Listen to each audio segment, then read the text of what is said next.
తిరుమల తిరుపతి దేవస్థానానికి హిందాపూర్ నుంచి నెయ్యి తీసుకుని వెళ్తున్నటువంటి ఒక ట్యాంకరు కడప జిల్లాలోని కొండాపూర్ దగ్గర బోల్తా పడడం జరిగింది. అయితే మొత్తానికి ఆ నెయ్యి ట్యాంకరు బోల్తా పడ్డటువంటి విషయానికి సంబంధించి కొంతమంది అనుమానాలు అయితే వ్యక్తం చేస్తున్నారు. అసలు అయితే ఆ అనుమానాలు వ్యక్తం చేయడం ఎంతవరకు కరెక్టు, నిజంగా దాని వెనక కుట్ర దాగి ఉందా లేదా, ఇదే అంశానికి సంబంధించి పూర్తి విషయాలు తెలుసుకోవడానికి మనతో ఉన్నారు సీనియర్ జర్నలిస్ట్ సత్యమూర్తి గారు. సార్ నమస్కారం అండి. నమస్కారం అండి. సార్ ఇప్పుడు చూసుకుంటే రాష్ట్రం మొత్తం కూడా తిరుమల శ్రీవారి కల్తీ నెయ్యి అంశానికి సంబంధించి కేసు నడుస్తుంది, ప్రజలందరిలో కూడా చర్చ నడుస్తుంది.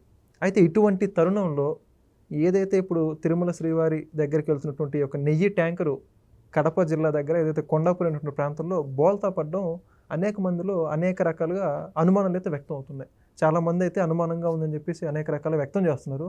అసలు అనుమానం పడ్డంలో కరెక్ట్గా అంటారా? అసలు అనుమానం పడాల్సిన అవసరం ఉందే లేదా? అక్కడ అనుమాన పడాల్సిన అవసరం అయితే నాకు కూడా కనిపిస్తున్నది. ఎందుకు అంటే ఇప్పటి వరకు ఎప్పుడూ కూడా ఇటువంటి ప్రమాదాలు జరగలేదు. ఎప్పుడు కూడా అంటే నెయ్యి తీసుకొచ్చే ట్యాంకర్లు చాలా జాగ్రత్తగా వస్తాయి. వాళ్ళేమి ర్యాష్ డ్రైవింగ్ చేయటం ఇటువంటి కార్యక్రమాలు వాళ్ళు చేయరు. ఎందుకు అంటే అతి విలువైన ఆవు నెయ్యిని మనం అతి పవిత్రమైన తిరుమల దేవస్థానానికి తీసుకెళ్తున్నాము అనే స్పృహలోనే వాళ్ళు ఉంటారు. అందుకని ఇప్పుడు ట్యాంకర్కి ప్రమాదం జరగటం అనేది అది ఒక నిజంగా పడేటువంటి విషయమే. ఆ ప్రమాదం జరగటానికి కారణం ఏదైనా కానీ ఆ ప్రమాదం జరిగిన తర్వాత భూమన కరుణాకర్ రెడ్డి నుంచి వచ్చిన ఫస్ట్ రియాక్షన్ చూస్తే నాకు కూడా డౌట్ వచ్చింది. ఇప్పుడు ఆ ఆవు నెయ్యి తీసుకొని వస్తున్న ట్యాంకరు బోల్తా పడింది. ఆ విషయం తెలియంగానే మీకేమనిపించింది? అయ్యో అన్నారా లేదా? మీకు బాధ కలిగిందా లేదా? విన్నవాళ్ళకి ఎవరికైనా అదే సాధనం కలుగుతుంది కదండి. కలుగుతుంది కదా. కానీ భూమన కరుణాకర్ రెడ్డి అతను ప్రెస్ కాన్ఫరెన్స్ పెట్టి ఈ హిందాపూరు నుంచి నెయ్యి తీసుకొని వస్తున్న ట్యాంకరు బోల్తా పడ్డ దాని మీద ఒక రకమైన ఆనందంగా అతను ప్రెస్ కాన్ఫరెన్స్ పెట్టి చెప్పాడు. ఎస్ నేనేదో తెలియక నేను ఆ పదాన్ని వాడలేదు. అతని ముఖంలో ఆనందం స్పష్టంగా కనిపించింది. అతను అన్న పాయింట్లు ఏంటి అంటే ఈ హిందాపూర్ నుంచి నెయ్యి తీసుకువస్తున్న ట్యాంకరు బోల్తా పడ్డది. ఇంకా తిరుమల తిరుపతి దేవస్థానం దగ్గర నెయ్యి నిల్వలు ఎక్కువగా లేవు. ఇక లడ్డూలు తయారు చేయటం కష్టమే అని చెప్పాడు. ఇవే మాటలు మాట్లాడాడు. ఎందుకు మాట్లాడావు నువ్వు అట్లా? నువ్వు టీటీడీ చైర్మన్గా పనిచేసావు, ఇప్పుడు పదవి లేదు. ఓకే, ఇప్పుడు మీరందరూ మీ అనుచరులందరూ ఆ కల్తీ నెయ్యి కేసులో ఇన్వాల్వ్ అయి ఉన్నారు. ఓకే, కానీ ఇంత కుట్రపూరితంగా మాట్లాడాల్సిన అవసరం ఉన్నదా? ఎవరైనా కానీ సంబంధం లేని వ్యక్తులు కూడా ఈ విధంగా పవిత్రమైన ఆవు నెయ్యి రోడ్డు పాలైంది అంటే అయ్యో అట్లా జరిగిందా, ఇప్పుడు ఎలా, స్వామివారికి తీర్థప్రసాదాలు ఏ విధంగా తయారు చేస్తారు అన్న ఆందోళనతోటి ఎవరైనా కానీ మాట్లాడతారు. కానీ భూమన కరుణాకర్ రెడ్డి ఇక 3 రోజులకే తిరుపతిలో నెయ్యి ఉన్నది, 3 రోజుల తర్వాత ఇంకా లడ్డూ తయారు చేయటానికి నెయ్యి ఉండదు అన్నట్టుగా చెప్పాడు. భూమన కరుణాకర్ రెడ్డి, నువ్వు టీటీడీ చైర్మన్గా పనిచేసావు కదా, నీకు ఎన్ని రోజులకి నెయ్యి నిల్వలు ఉంటాయో తెలీదా? నీకు ఇటువంటి ప్రమాదం జరుగుతుంది అని ముందుగా ఎవరు ఊహించలేదు, కానీ ఊహించరు. ఇటువంటి ప్రమాదాన్ని ముందుగా జరుగుతుంది అని ఎవడో కలలు కూడా కనడు. కానీ తగిన జాగ్రత్తలు అయితే ఉంటారు కదా. టీటీడీకి నెయ్యి సరఫరా చేసేందుకు 4 రకాల టెండర్లు పిలుస్తారు వెంకట గారు. 4 రకాల టెండర్లు. అంటే భూమన కరుణాకర్ రెడ్డి లాంటి వాళ్ళు సంతోషపడటానికి అవకాశం లేని విధంగా చాలా పక్కడబందీగా టెండర్ సిస్టమ్ ఉంటుంది.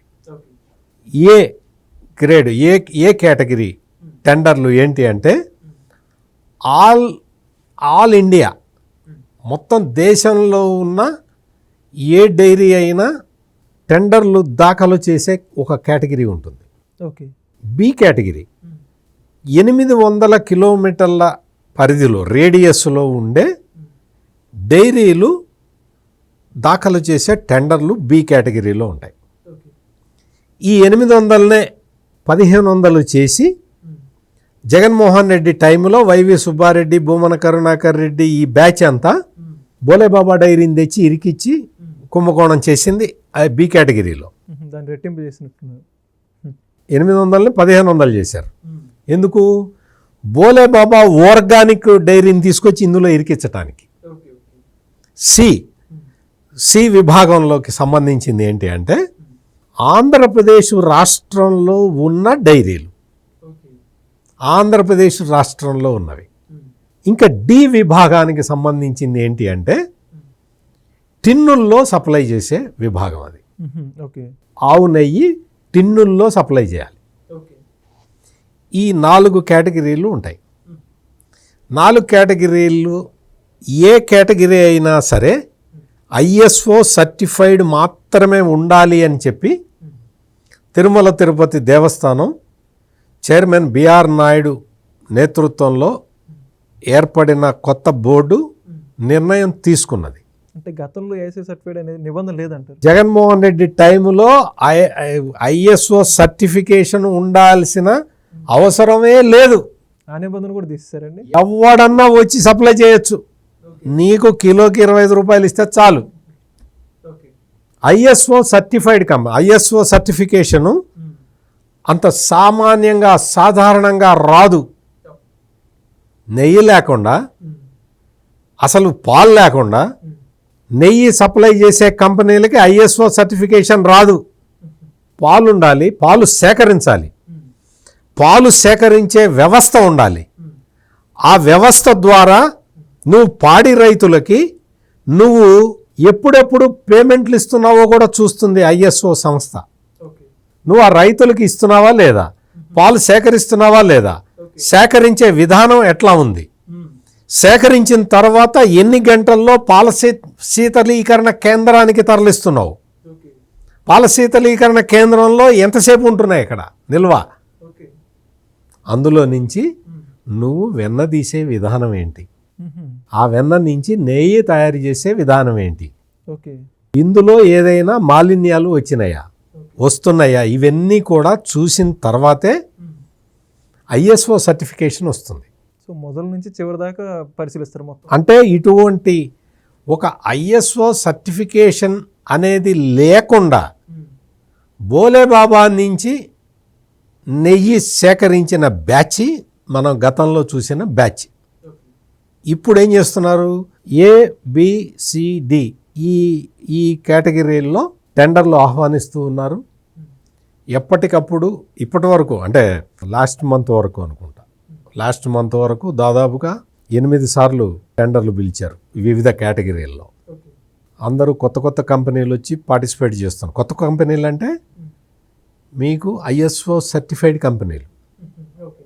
ISO సర్టిఫైడ్ కొల్లాపూర్ నుంచి కంపెనీ వచ్చింది, వాళ్ళు వచ్చారు. గోకుల్ ఘీ వాళ్ళు వచ్చారు.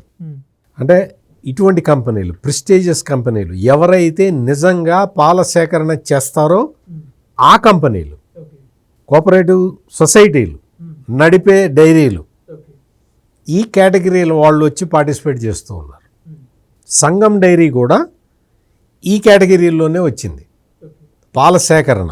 ఆయన సజ్జల రామకృష్ణారెడ్డి అడుగుతున్నాడు, సంగం డైరీ ఏరియాలో అక్కడ తెనాలి, గుంటూరు, ఆ జిల్లా, ఉమ్మడి గుంటూరు జిల్లాలో ఎక్కడ ఆవులు ఉండవు కదా, వీళ్ళకి ఆవు పాలు ఎక్కడి నుంచి వస్తున్నాయి అని చాలా అమాయకంగా అడుగుతున్నాడు. సజ్జల రామకృష్ణారెడ్డి అమాయకంగా ఆ ప్రశ్న వేయటానికి 2 రోజుల ముందర వాళ్ళ అధికార ప్రతినిధి ఒక ఆయన ఉన్నాడు, ఆయన కూడా గుంటూరు జిల్లాకు సంబంధించిన వ్యక్తి. ఆయన వచ్చి ఆయన క్వశ్చన్ అడిగాడు. ఆయన ఆ క్వశ్చన్ అంటే సంగం డైరీ ఏరియాలో ఆవులు లేవు కదా, ఆవు పాలు ఎక్కడి నుంచి వస్తున్నాయి అని ఆయన అడిగిన తర్వాత ఈయన వచ్చి అడుగుతాడు. ఈ 2 కూడా సోషల్ మీడియాలో విస్తృతంగా ప్రచారం చేస్తారు. రేపో ఎల్లుండో వాళ్ళ ఛానల్లో డిబేట్ పెడతారు. ఆ తర్వాత ఇంకో వారం రోజులు అయిన తర్వాత ఇదే మ్యాటర్ తోటి వాళ్ళ పేపర్లో వార్త ప్రింట్ చేస్తారు. మళ్ళీ ఆ వార్తని కట్ చేసి సోషల్ మీడియాలో ప్రచారం చేస్తారు. ఇదొక ఇన్ఫర్మేషన్ మాఫియా నడుపుతూ ఉంటారు. వాళ్ళే చెప్తూ ఉంటారు. సంగం డైరీకి గుంటూరు జిల్లాలోనే కాదు పాల సేకరణ, చిత్తూరు జిల్లాలో ఉంది, కర్ణాటకలో ఉంది, తమిళనాడులో ఉంది. అక్కడి నుంచి కూడా వాళ్ళు పాలు సేకరిస్తారు.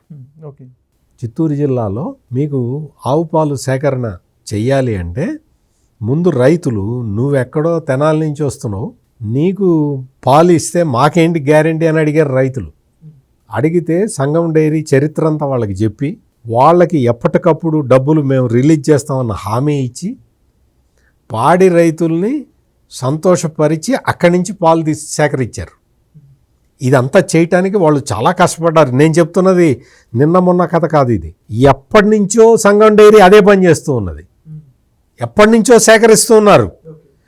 రైతులు సంగం డైరీకి పాలు పోయాలంటే సంతోషపడతారు. అటువంటి ఆగ్యుమెంటేషన్ సెంటర్స్ అంటారు వీటిని, మిల్క్ ఆగ్యుమెంటేషన్ సెంటర్స్. ఇవన్నీ కూడా వాళ్ళ ఆ ఏరియాల్లో వాళ్ళు పాల సేకరణ చేస్తూ ఉన్నారు. సంగం డైరీ సంగం ఆవు నెయ్యి అనే బ్రాండ్ ఎప్పటి నుంచో ఉంది. ఈ విషయాలన్నీ అంటే తెలుసు, వాళ్ళకెందుకు తెలీదు? గుంటూరు జిల్లాకి సంబంధించిన వాడికి సంగం డైరీ గురించి తెలీదా? కానీ మిస్లీడింగ్గా చెప్తారు. అట్లా సంగం డైరీ వాళ్ళకి టెండర్ రాగానే చూసావా సంగం డైరీకి ఇచ్చారు, సంగం డైరీ ఏరియాలో ఆవులే లేవు, వీళ్ళకి ఆవు నెయ్యి ఎక్కడి నుంచి వస్తుంది అని అడుగుతారు. సంగం డైరీ ఎక్కడి నుంచి సేకరిస్తుంది అనేది చూడరు, పట్టించుకోరు. వాళ్ళకి తెలుసు కానీ చెప్పరు, మిస్లీడ్ చేస్తారు. అదేవిధంగా ఇండాపూర్ మీద ఎటువంటి ప్రచారం చేశారో మనం చూసాం. ఇండాపూర్ మొత్తం అంతా టీటీడీ నెయ్యి కాంట్రాక్టులు మొత్తం అన్ని ఇండాపూర్కే ఇచ్చారని చెప్పారు. శుద్ధ తప్పది. 62% నందిని వాళ్ళు ఇస్తున్నారు, కర్ణాటక మిల్క్ ఫెడరేషన్ వాళ్ళే ఇస్తున్నారు ఇప్పటికీ. ఇప్పుడు నేను ఇదంతా చెప్పాను కదా, అంటే మీకు ఎన్ని రకాలుగా స్వచ్ఛమైన ఆవు నెయ్యి తిరుమలకు వస్తూ ఉన్నది. ఇన్ని ప్రధాన కంపెనీలు, అంటే పాలు సేకరించి వెన్న తయారు చేసి వెన్న ద్వారా నెయ్యి తయారు చేసే కంపెనీలన్నీ కూడా ఈ రోజున వెంకటేశ్వర స్వామికి పవిత్రమైన నెయ్యిని, ఆవు నెయ్యిని సమర్పిస్తూ ఉన్నాయి. ట్యాంకర్ బోల్తా విషయానికి వస్తే, ఎందుకు ట్యాంకర్ బోల్తా పడంగానే అంత ఆనందం ఎందుకు భూమన కరుణాకర్ రెడ్డికి? ట్యాంకర్ బోల్తా పడిన విషయము నీకు తెలిసిన తర్వాత నువ్వు ట్యాంకర్ బోల్తా పడ్డ సంఘటన మీద నువ్వు ఏమైనా ఎంక్వైరీ చేశావా భూమన కరుణాకర్ రెడ్డి? ఏం ఎంక్వైరీ చేయాలి? ఈ యాక్సిడెంట్ ఎట్లా జరిగింది అనేది ఏమన్నా చూసావా? నెయ్యి ట్యాంకర్లో వచ్చే నెయ్యి నేలపాలైంది కాబట్టి టీటీడీలో ఎటువంటి అరేంజ్మెంట్స్ ఉన్నాయి అనేది చూసావా? ఇవి ఏవి చూడకుండా, వీటి గురించి పట్టించుకోకుండా నువ్వు వచ్చేసి మీడియాకు వచ్చి, అసలు నువ్వు మీడియాకి రావాల్సిన అవసరం లేదు. నిజంగా అది రోడ్ యాక్సిడెంట్ అయితే నువ్వు మీడియాకి రావాల్సిన అవసరం లేదు. మళ్ళీ చెప్తున్నా, నిజంగా అది యాక్సిడెంట్ అయితే నువ్వు మీడియాకి రావాల్సిన అవసరం లేదు. ఎందుకు అంటే ట్యాంకర్ బోల్తా పడ్డ విషయాన్ని పోలీసులు చూసుకుంటారు, నెయ్యి ఉన్నదా లేదా అనేది టీటీడీ చూసుకుంటుంది. నువ్వు పోలీసువి కాదు, టీటీడీ కాదు, నీకేం సంబంధం? నువ్వెందుకు చెప్పావు? నువ్వు ఎందుకు ప్రశ్నిస్తున్నావు? నువ్వు ఆ ప్రశ్నించటం కూడా, ఎవరైనా ప్రశ్నించవచ్చు, నువ్వు ఆ ప్రశ్నించటం కూడా, నువ్వు ఈ రోజున తిరుపతి వెళ్తున్న ట్యాంకరు బోల్తా పడ్డది, టీటీడీ ఎటువంటి చర్యలు తీసుకుంటున్నది అన్న వరకు ఆపినట్టయితే కొండాపూర్లో ట్యాంకర్ బోల్తా పడ్డ అంశం మీద ఎవరికీ అనుమానం రాదు. కానీ నువ్వేం చెబుతున్నావు? 3 రోజుల కన్నా నెయ్యి లేదు అని చెప్తున్నావు. అంటే 3 రోజుల కన్నా నెయ్యి నిల్వలు లేవు అని తెలుసుకున్న తర్వాత కొండాపూర్లో ట్యాంకర్ బోల్తా పడ్డదా? చెప్పాలి, క్లియర్ కట్ నీకేం సంబంధం? తిరుపతికి వెళ్తున్న నెయ్యి ట్యాంకరు బోల్తా పడితే నువ్వు ఏం చెప్పాలి? నువ్వేం చెప్పావు? నువ్వు చెప్పిన విధానం చూసే నాకు డౌట్ వస్తుంది. నాకే డౌట్ వచ్చింది, ఒక జర్నలిస్ట్గా నాకే డౌట్ వచ్చింది. ఈయన ఎందుకు చెప్తున్నాడు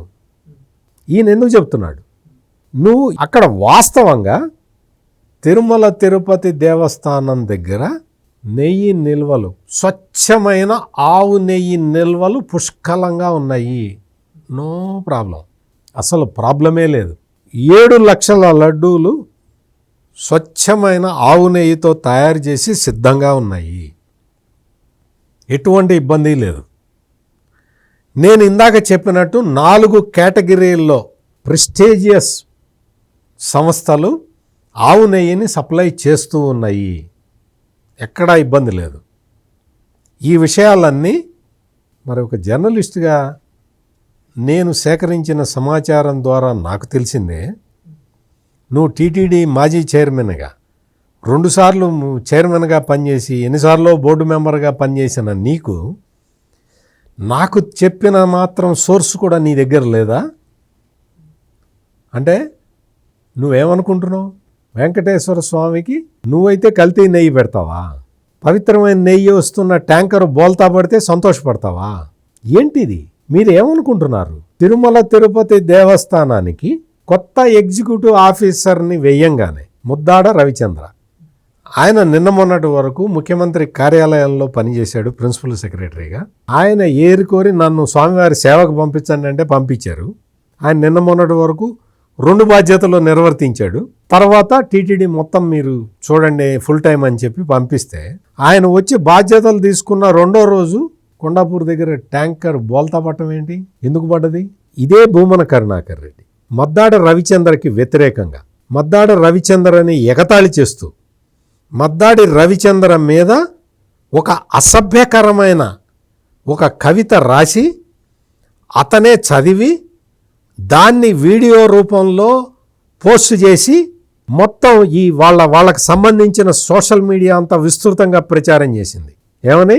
మద్దాడ రవిచంద్ర రా, స్వాగతం, సమస్యలకి స్వాగతం అనేది దాని ఆ పద్యం అర్థం.